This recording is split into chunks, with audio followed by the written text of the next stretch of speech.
At 8:30 in the morning on June 6, 1944, Lieutenant General Omar Bradley stood on the bridge of the heavy cruiser USS Augusta, watching his invasion die. Through binoculars smeared with salt spray, he could see Omaha Beach, or what was left of it. Bodies floated in the surf, landing craft burned on the waterline. Soldiers who had made it to the sand lay motionless behind steel obstacles, pinned down by German machine gun fire that had not stopped since dawn. Bradley had told those men naval bombardment would obliterate the German defences before they even touched French soil. He had assured them they would face only demoralised second-rate troops. Now 2,000 of them were dead or dying, and the general commanding American ground forces was considering the unthinkable. Evacuation, pull the survivors off Omaha, redirect the follow-up waves to Utah Beach or to the British sector at Gold. Admit that the American assault had failed before it properly began. What Bradley did not know, could not know from his position 8 miles offshore, was that somewhere in that chaos, a 51-year-old general with a bad heart and a walking cane was about to change everything. The British had doubted the Americans from the beginning. Field Marshal Alan Brooke, Chief of the Imperial General Staff and the professional head of the British Army, kept a diary throughout the war. In it, he recorded his private thoughts about strategy, about Churchill, and about the American allies whose entry into the war had saved Britain from almost certain defeat. Brooke respected American industrial power. The factories of Detroit and Pittsburgh were producing tanks, aircraft, and ammunition at rates the Germans could not match. But American soldiers were another matter. In Brooke's view, they lacked the combat experience that 2 years of fighting in North Africa, Sicily, and Italy had given British troops. American generals, he believed, did not fully understand the German war machine they were about to face. This skepticism was not personal malice, it was institutional memory. The British had watched the French army collapse in 6 weeks during 1940. They had evacuated their own forces from Dunkirk with their backs to the sea. They had lost Singapore, Tobruk, and countless other positions to enemies who moved faster and fought harder than expected. Caution had become doctrine, and the Americans, with their optimism and their abundance and their soldiers who had never faced a Wehrmacht division in open battle, seemed dangerously naive. Prime Minister Winston Churchill shared these concerns. As late as February 1944, just 4 months before the invasion, he was still questioning the entire operation. "Why are we trying to do this?" he demanded in meetings. He proposed alternatives: Norway, the Mediterranean, the Balkans, anywhere but a direct assault on the most heavily fortified coastline in the world.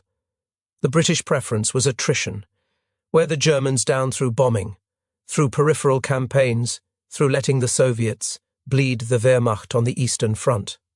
Only when German strength had been sufficiently reduced should the Allies risk a cross-channel invasion. The Americans disagreed. General George Marshall, the U.S. Army Chief of Staff, wanted concentration of force at the decisive point. Hit the enemy where it hurts most. End the war quickly. Stop the killing. This fundamental disagreement shaped every aspect of the invasion planning. The British wanted more time, more preparation, more certainty. The Americans wanted action. In the end, it was Stalin who broke the deadlock. At the Tehran Conference in November 1943, the Soviet leader joined Roosevelt in demanding a firm date for the invasion. Churchill, outnumbered, reluctantly agreed. May 1944, later pushed to June because of landing craft shortages. But even as the date approached, British doubts persisted. Would American troops perform under fire? Would American generals make sound decisions when plans collapsed? Would these young men from Iowa and Texas and California have the discipline and the courage to take a fortified beach against veteran German defenders? June 6th would provide the answer. The relationship between British and American forces in the months before D-Day was complicated by history and culture. British officers had been fighting since 1939. They had endured the fall of France, the Blitz, the disasters of Greece and Crete, the long grinding campaign in North Africa. They had lost friends, colleagues, entire divisions. They had learned hard lessons about German professionalism and German firepower. American officers, by contrast, had entered the war only in December 1941. Most had never heard a shot fired in anger until North Africa in late 1942. Even the veterans of Sicily and Italy were considered relatively green by British standards. This experience gap created friction. British officers sometimes treated their American counterparts as students who needed instruction. American officers sometimes resented British condescension. The alliance was real, but so were the tensions. Montgomery himself embodied these contradictions. He genuinely respected Eisenhower, the American general appointed as supreme commander of Allied forces. He also genuinely believed that he understood ground warfare better than Eisenhower ever would. In Montgomery's view, the Americans had potential, but they needed British guidance to realize it. Bradley, who commanded American ground forces under Montgomery during the invasion, felt the strain. "Montgomery left me with the feeling that I was a poor country cousin, whom he had to tolerate," Bradley later wrote. The comment reflected a real dynamic, one that would persist throughout the Normandy campaign. But there was another side to British attitudes. Montgomery toured American training camps in England during the spring of 1944. He spoke to American soldiers directly, without notes, connecting with them in ways that surprised his own staff. The troops responded warmly. They cheered when he arrived and cheered when he left. Whatever Montgomery thought of American generals, he recognized something in American soldiers. These were young men willing to fight. They had crossed an ocean to liberate a continent they had never seen. They believed in their cause with an intensity that sometimes made cynical British officers uncomfortable. The question was whether belief would be enough when the bullets started flying. The planning for Omaha Beach assumed many things that turned out to be wrong. Army intelligence believed the beach was defended by a single regiment of the German 716th Static Infantry Division. These were second-rate troops, older men and foreign conscripts deemed unfit for the Eastern Front. The planners expected light resistance. What they did not know was that the German 352nd Infantry Division had moved into the area in March. This was a different kind of unit entirely. Younger soldiers, veteran officers and non-commissioned officers transferred from the Eastern Front, better equipment, higher morale. The invasion plan also assumed that air and naval bombardment would devastate the German defenses before the first soldier touched sand.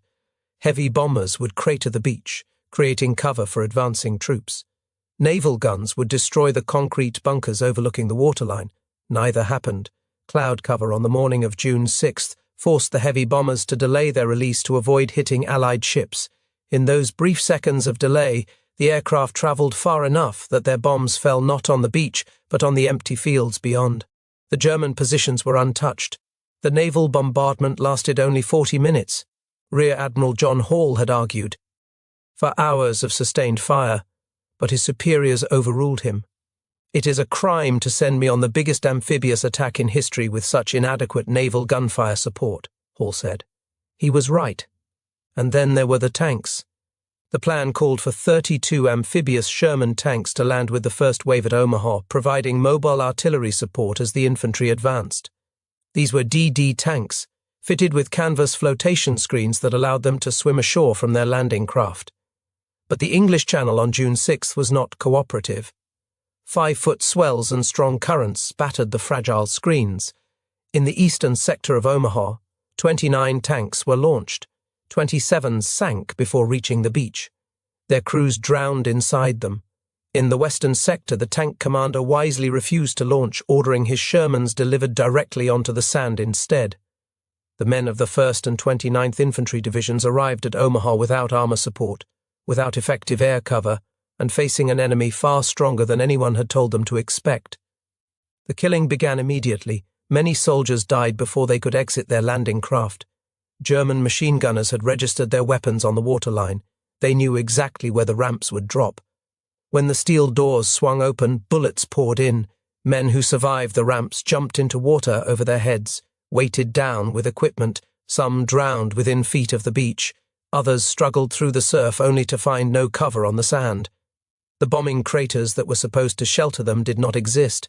Company A of the 116th Infantry Regiment, part of the 29th Division, landed directly in front of a German strongpoint. Within 10 minutes, the company had suffered 96% casualties. Of more than 200 men, fewer than 20 reached the seawall alive. The survivors who made it to the beach found themselves trapped. Behind them, the rising tide. Ahead, a gradual slope of sand leading to a seawall, then a band of marsh grass, then steep bluffs crowned with German bunkers. Every inch of that ground was covered by interlocking fields of fire. Men huddled behind steel obstacles designed to rip the bottoms out of landing craft. They pressed their bodies into the sand and prayed. Some were in shock, unable to move or respond to orders. Others were wounded, calling for medics who could not reach them. The official timeline called for American troops to be 1 mile inland by 8:30 in the morning. 6 hours after the landing began, they held only 10 yards of beach. Brigadier General Norman Cota landed at Omaha Beach at 7:30, 1 hour after the first wave.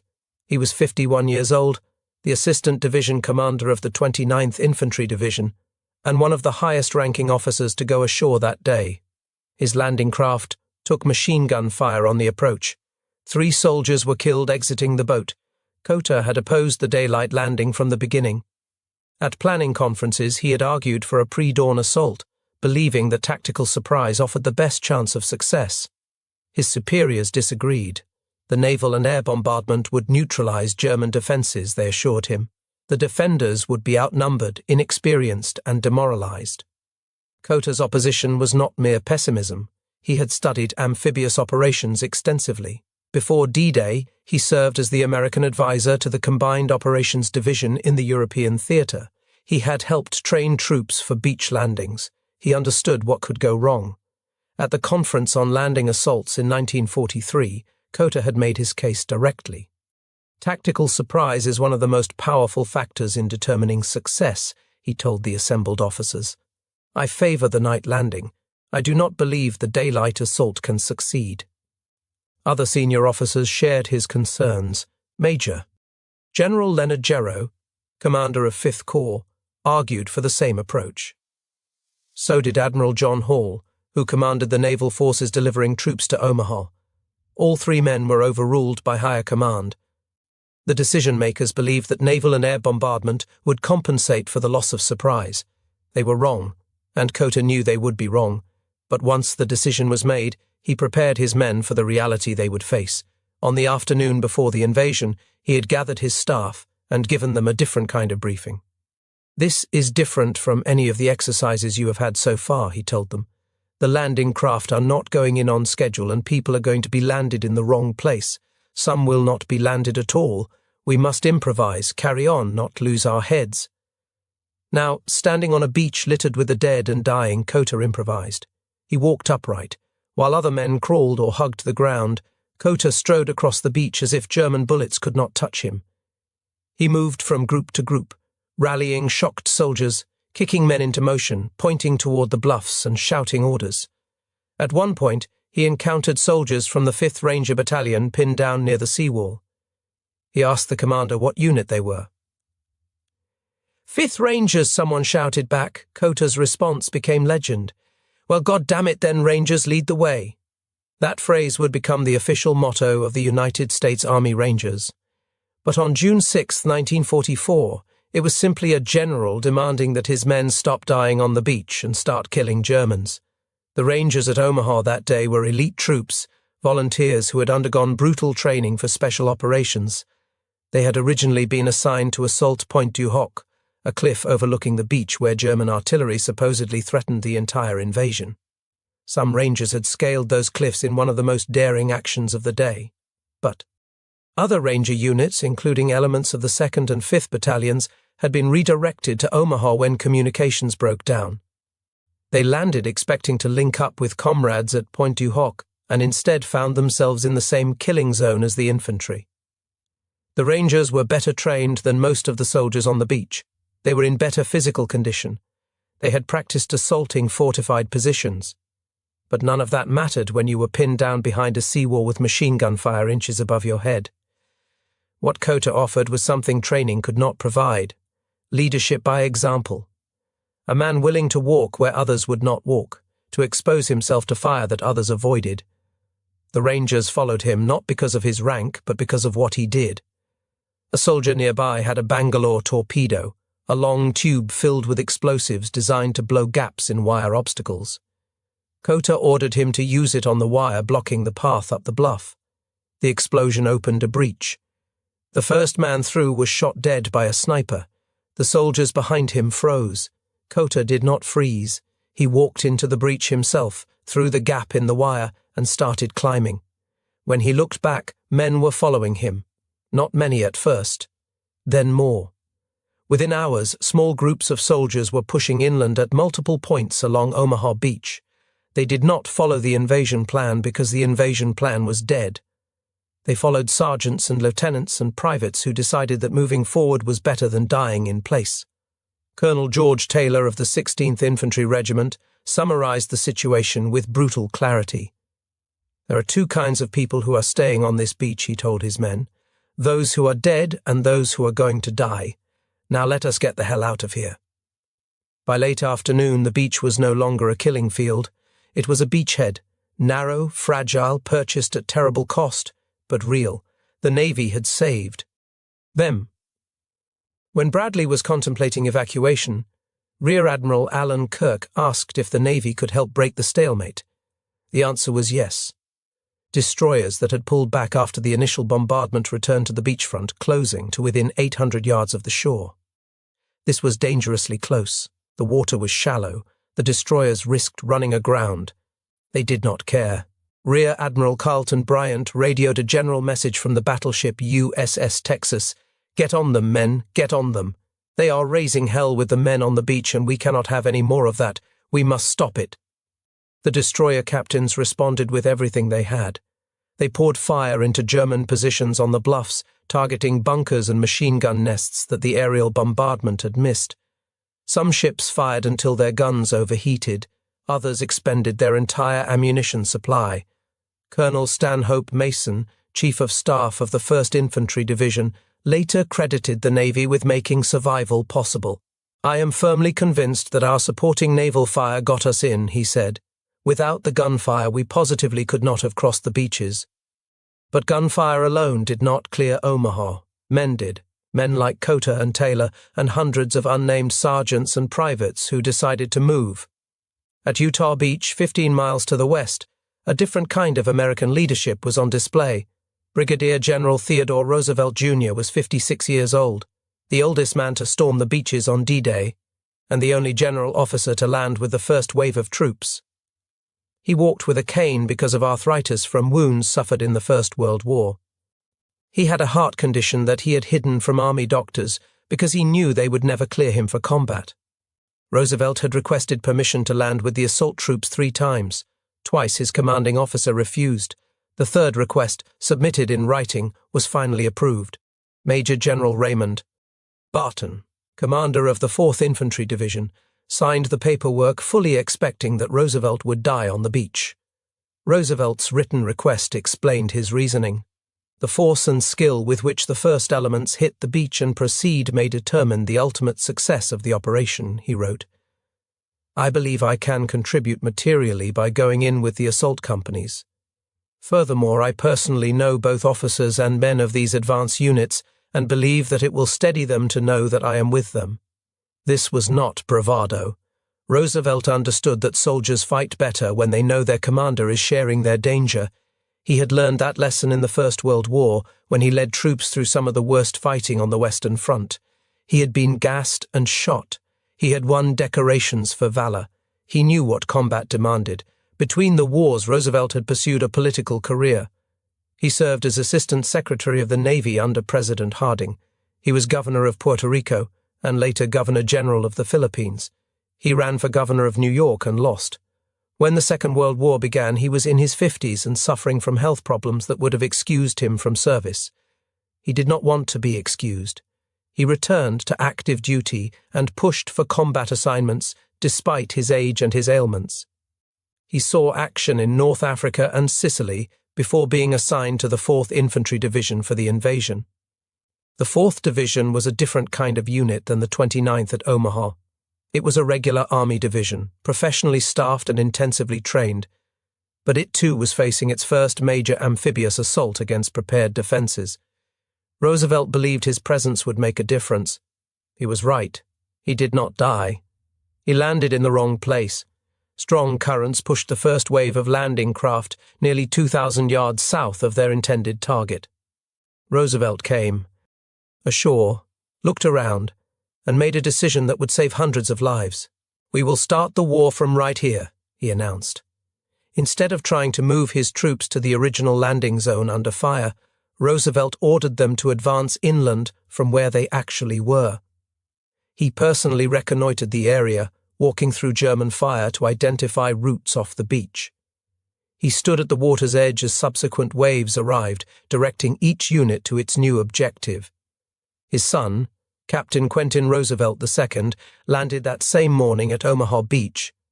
They were the only father and son to both come ashore on D-Day. Years later, General Omar Bradley was asked to name the single most heroic action he had ever witnessed in combat. He answered without hesitation: Ted Roosevelt on Utah Beach. Roosevelt received the Medal of Honor for his actions on June 6th. He died of a heart attack 5 weeks later, still in Normandy, still with his men. He never learned of the decoration. Field Marshal Bernard Montgomery commanded all Allied ground forces on D-Day. He was the most famous British general of the war, the hero of El Alamein, the man who had finally defeated Rommel in North Africa. Montgomery had overseen the final planning for Operation Overlord.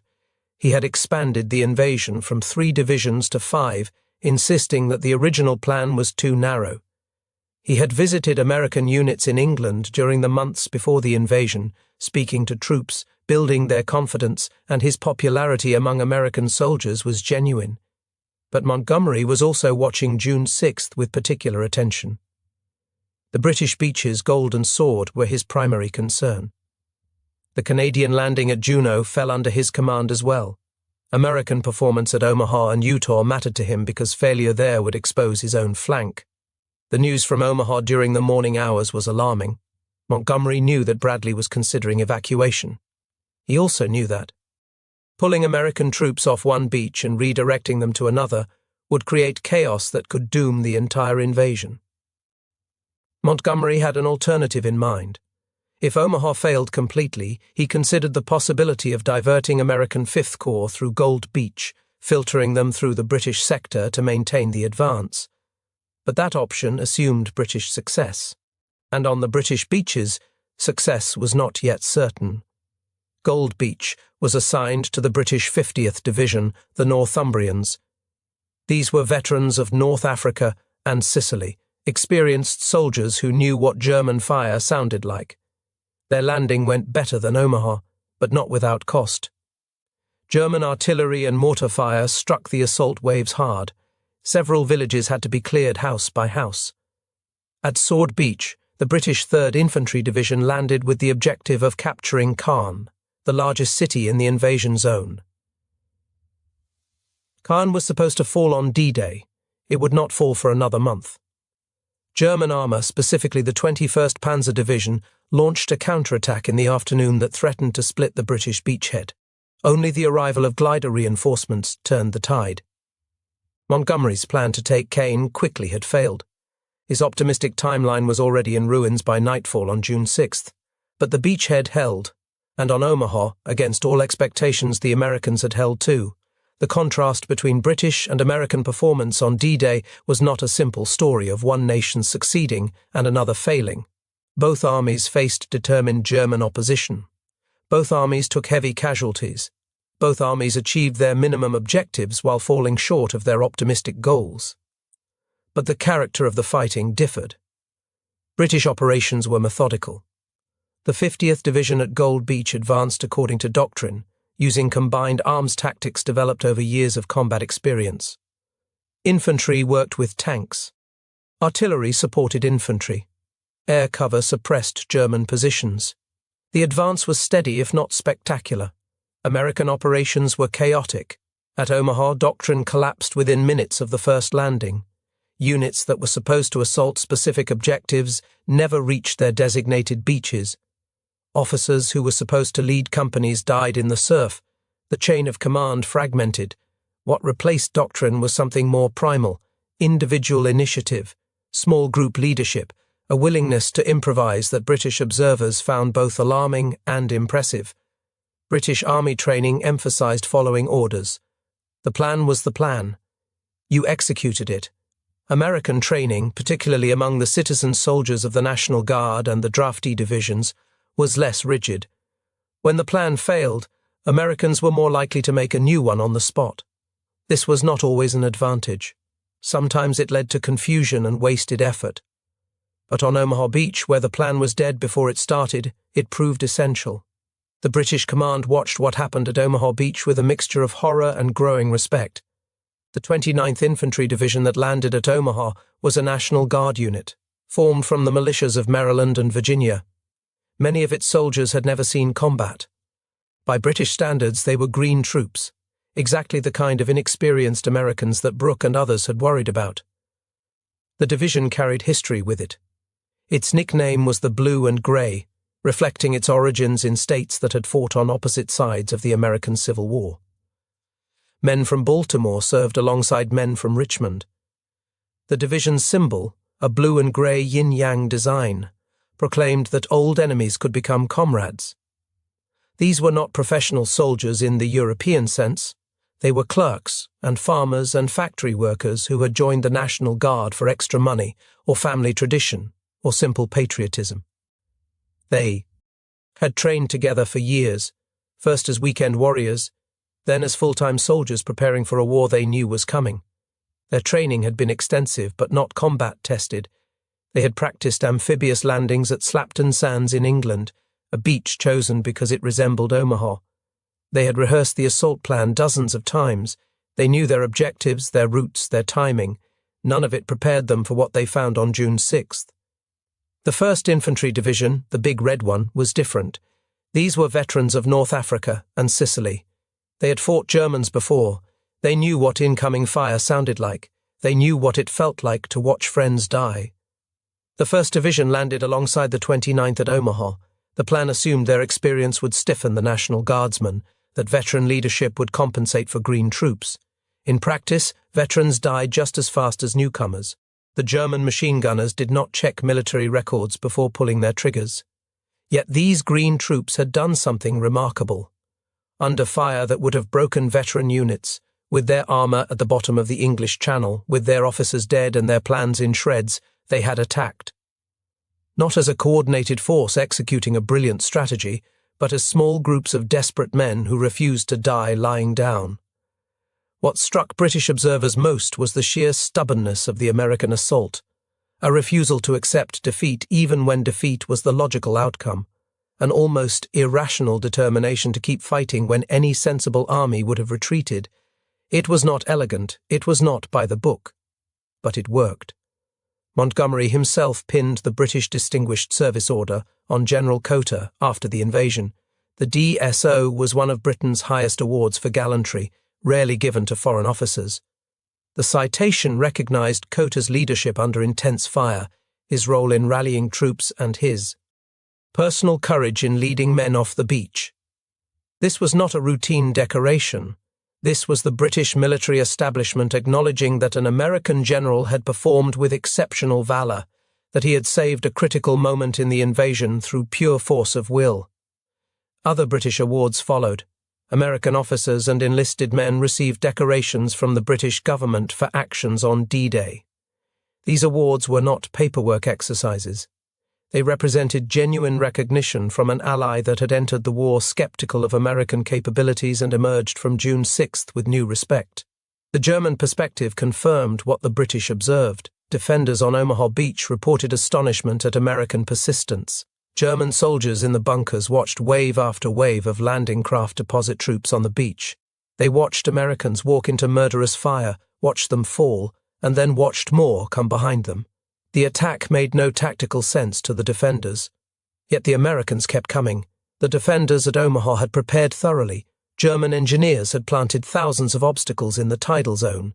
Steel hedgehogs designed to rip open landing craft, wooden poles topped with mines, concrete barriers, iron gates.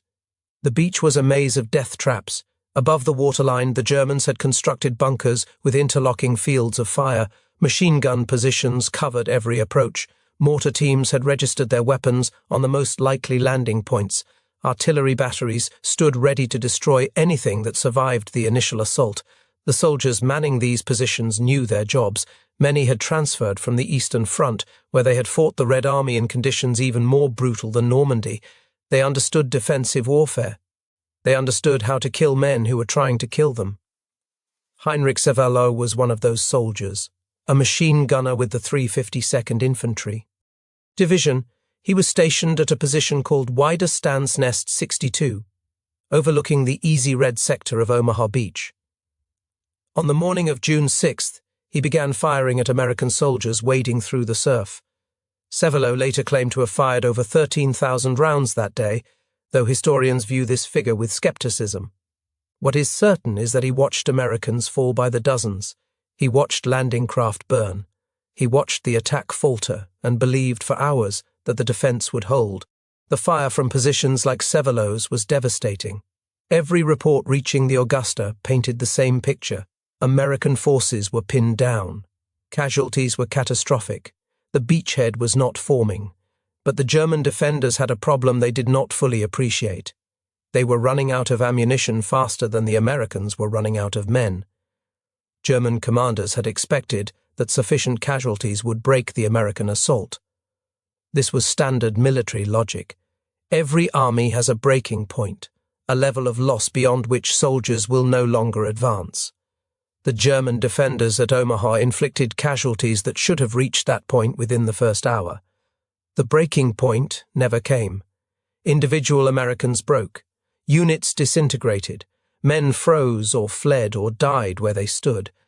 But others took their places. The attack continued. Not because of superior strategy or firepower, but because enough Americans refused to stop. This refusal had consequences that extended beyond the tactical situation. German morale, already strained by years of fighting on multiple fronts, suffered a blow at Omaha that pure casualty figures cannot capture. The German soldiers at Omaha were good troops. They were well positioned, well armed, and well led. They inflicted casualties that should have won the battle. And they lost anyway. The psychological impact of that loss rippled through German ranks in Normandy. If Omaha could not be held, what could? If American soldiers could take those beaches after suffering those losses, what would stop them? The answer, German commanders increasingly realized, was nothing. Time might slow the Americans, terrain might delay them, but stopping them entirely seemed impossible.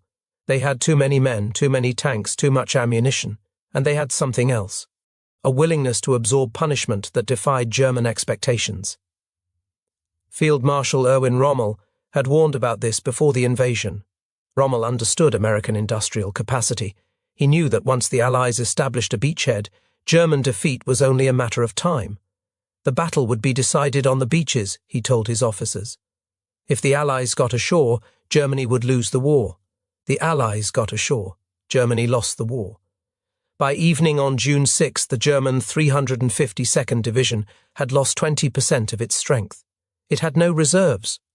The positions that had seemed impregnable at dawn were falling one by one to Americans who should have been dead. The implications of D-Day extended far beyond the beaches. For the British, June 6th forced a recalibration. American soldiers could fight. American generals could lead.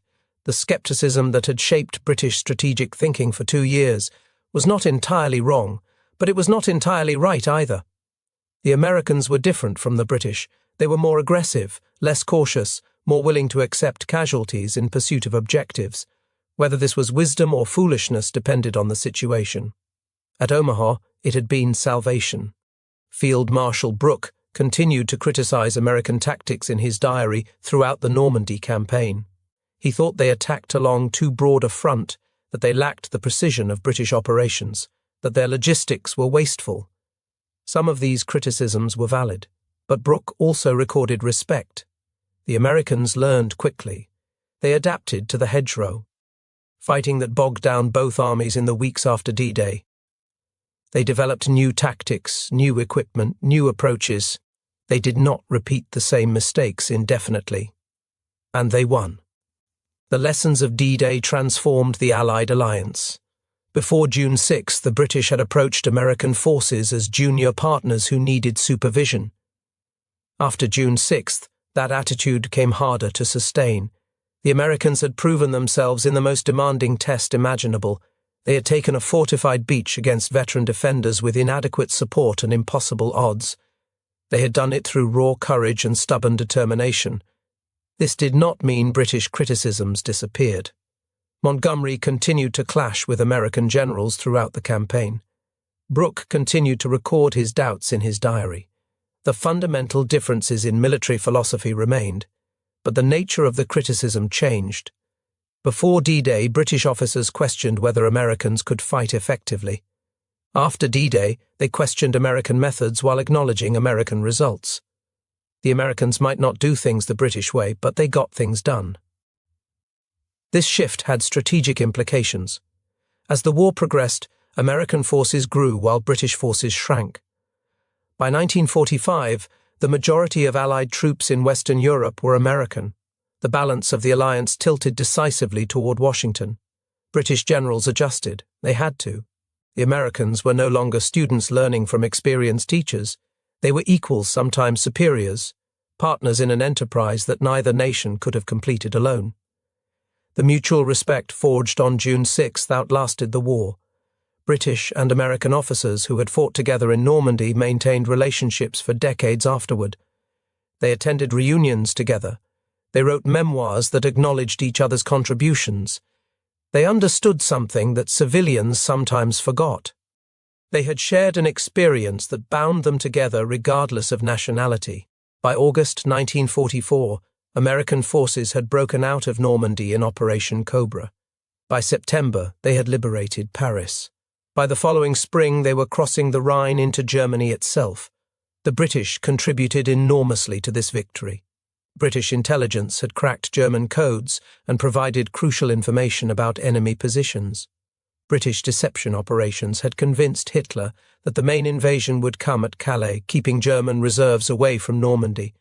British troops had drawn German armour onto their sector, allowing the American breakout. But the alliance that won the war was forged in fire on June 6th.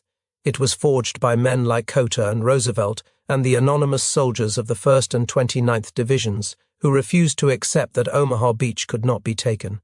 The British watched those men and understood that the war had changed. General Norman Cotter survived Normandy. He took command of the 28th Infantry Division in August 1944 and led it through the Battle of the Bulge. He retired from the army in 1946 as a major general. In the years after the war, Cotter rarely spoke about D-Day. When asked, he deflected praise to the men who served alongside him, but the men who served with him remembered. They remembered the general walking upright through machine gun fire. They remembered his voice cutting through the chaos. They remembered following him into the breach, because following him seemed less terrifying than staying behind. Cotter died in 1971 in Wichita, Kansas. His obituary mentioned his military service, but not the details. It did not mention that he had created the Ranger motto. It did not mention that Montgomery had personally decorated him. It did not mention that he had walked onto a beach where 2,000 men died and walked off that beach with a beachhead. Those who served with Cotter remembered differently. They told stories about the general who walked upright when everyone else was crawling. They told their children and their grandchildren. They made sure that someone knew what happened on Dog White sector of Omaha Beach on the morning of June 6, 1944.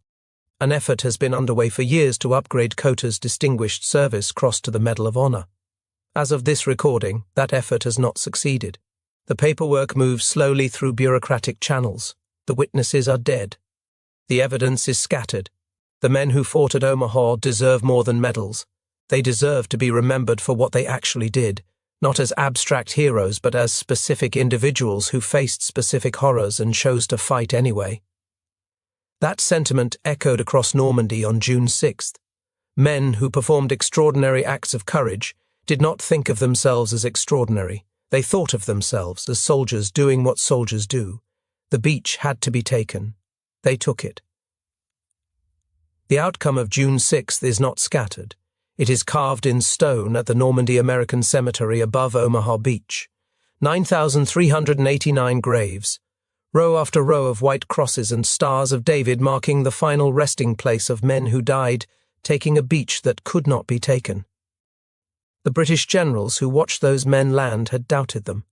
They had worried about American inexperience, about American overconfidence, about American lack of respect for the German enemy. They were not wrong to worry. Many of the things they feared came true. American units did break under fire. American plans did fail. American soldiers did die in numbers that shocked even hardened veterans. But the British generals also watched something they had not expected. They watched Americans who should have quit keep fighting. They watched green troops become veterans in a single morning. They watched an army that had never faced the Wehrmacht prove that it could take casualties and keep attacking, and they watched that army win. What the British said about American troops after D-Day was not uniform. Some remained critical, some converted completely, most fell somewhere in the middle, acknowledging American courage while maintaining reservations about American methods. But none of them could deny what had happened on Omaha Beach. None of them could deny that the invasion had succeeded where it might have failed, that the beachhead had held when logic said it should not have held, that Americans had done something that morning that deserved respect. Montgomery gave Cotter the Distinguished Service Order. Brooke recorded American success in his diary alongside his criticisms. Churchill praised the Americans in his speeches to Parliament and meant what he said. The alliance between Britain and America was never perfect. The two nations fought together, but not always smoothly. They disagreed on strategy, on tactics, on priorities. They competed for glory and resources and credit. But on June 6, 1944, they shared a beach. And on that beach, under fire that killed thousands, they proved that their alliance could win the war. The British doubted the Americans. Then they watched the Americans fight. And after that, whatever doubts remained were tempered by something stronger. Respect. Theodore Roosevelt Jr. was buried in Normandy. His grave at the American Cemetery overlooks Omaha Beach, not far from the position where his son came ashore on the same day he landed at Utah. The two are among the few father and son pairs to have fought together on D-Day. Roosevelt's Medal of Honor citation describes his actions in formal military language. It speaks of repeated leadership under fire, of personal reconnaissance through enemy positions, of disregard for his own safety. What it cannot capture is the image of a 56-year-old general with a cane walking calmly through German artillery. Fire pointing directions to terrified young soldiers, telling them that starting the war from the wrong place did not mean they could not win it. Omar Bradley, the general who had nearly evacuated Omaha Beach, went on to command the 12th Army Group, the largest American field command in history. By the end of the war, he led more than 1.3 million soldiers. He became a 5-star general of the army, one of only 5 men to hold that specific rank. Bradley never forgot what he witnessed on June 6th. In his memoirs and his interviews, he returned repeatedly to Omaha Beach. Every man who set foot on Omaha Beach that day was a hero, he wrote. The statement was not false modesty. Bradley had seen what those men did. He knew what it cost. Montgomery returned to England after the war as a national hero. He served as chief of the Imperial General Staff and later as Deputy Supreme Allied Commander of NATO. His reputation fluctuated over the decades as historians debated his decisions in Normandy, but his role in planning and executing D-Day remained central to his legacy. The alliance between Britain and America that was tested on June 6th continued long after the guns fell silent. NATO bound the two nations together through the Cold War and beyond. The cooperation forged in 1944 became the foundation of Western security for generations. If this story moved you, please take a moment to like this video and share it with someone who cares about history. Subscribe to stay connected with these untold stories from the Second World War. Each one matters. Each one deserves to be remembered. Leave a comment below and tell us where you are watching from. Our community spans the globe, from veterans to history enthusiasts, and we are honored to have you here. Thank you for watching. Thank you for remembering.